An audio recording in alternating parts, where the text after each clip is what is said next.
বেচতে বেশি কম বেচছে তত উনি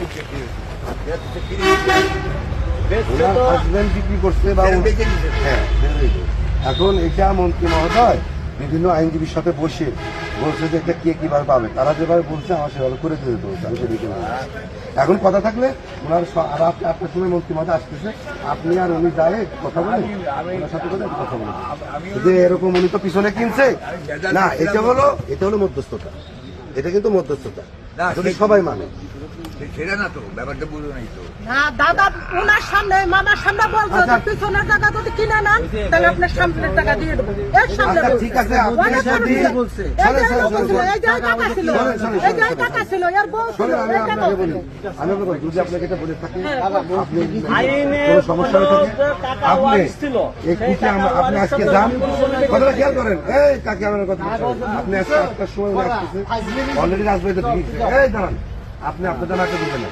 আমি আপনাকে বলি, যদি মন্ত্রী মহোদয় আপনাকে বলে আমাকে ডাকতে বলে আমি আজকে খুশি সবাই ঠিক করে দেবো না, কালকে ঠিক করে দেবো ওই না আপনাকে আপনি মন্ত্রী শুনুন।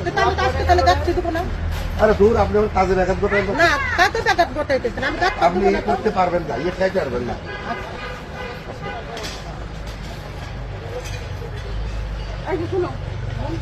জমিটা কিভাবে নিচ্ছিলেন, কিনে কি হয়েছিল? মন্ত্রী সাহেব ছিল কাকা তাই বলছে না এই লোক ছিল এখন মন্ত্রী সাহেবের কাছে কাগজটা নিয়ে যাবা, মন্ত্রী আছে রাজবাড়ি চুপ করে বসে থাও। আপনি যাই আমাদের নালিশ করবেন যে রাজীব জোর করে গাড়ি ফেলছে।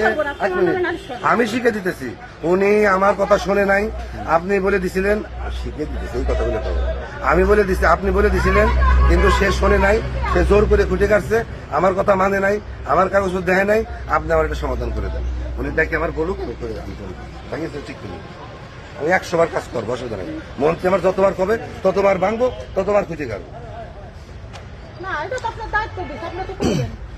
আপনি আমার খবর আপনি ওনার কাছে নিয়ে আসেন, আমি আবার খুঁজে গাড়ি ভাঙিয়ে আবার করে আমি তো ভাই উনি আপনি তো যেটা বলতেছেন উনি আবার যাবে, উনি তো কাগজপাতি আছে।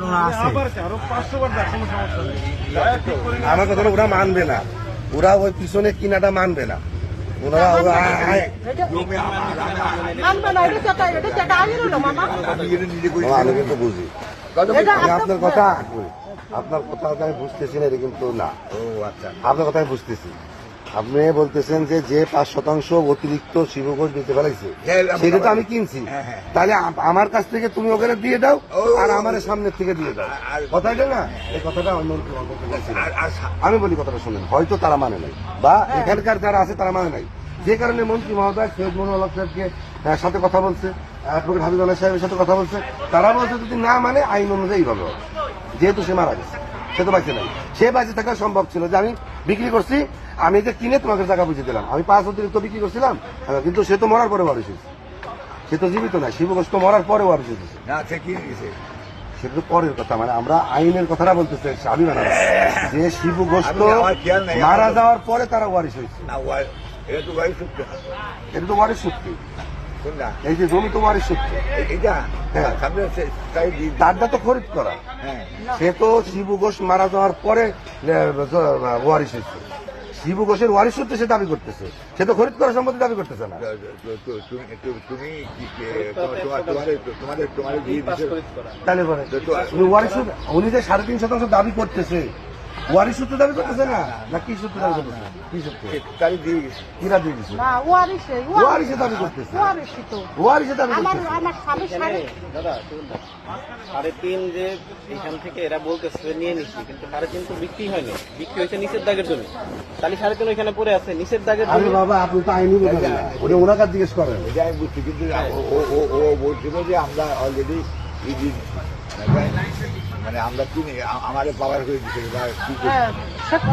দাদা বলছে এই যে ঠিক আছে তোমরা দিয়ে জমিটা শিবু বাইতে রাখছে তোমার নামে দিয়ে গেছিল না না না কারো নামে দিয়ে যাবে তার নামে দিয়ে যাবে। তার নামে যাবে, তার নামে আছে শিবুর টাকা তার নামে যাবে, হ্যাঁ তো তার নামে থাকলে পাই সেটা আসলে উপরে যা নিচের টাকা এটাই উকিল বলছি না, এটা অনেক সিনিয়র আইনজীবী, আমি বলছিলাম আপোষ করে, আমি বলছিলাম যে অ্যাভারেজ করেই করে দেন, পরে হয়তো ওনাদের ভিতর থেকে কেউ কারো মানে নাই, তারপরে উনি বিভিন্ন আইনজীবীর সাথে কথা বলছে, তারা বলছে পাবে হলো যে কিনছে সে যে হ্যাঁ মানে পিছন থেকে যারা কিনছে তারা তারা পাবে। পিছন অনুযায়ী পাবে, কথাটা বুঝে। তা হয় না, তাহলে এগুলো সামনে হয় না।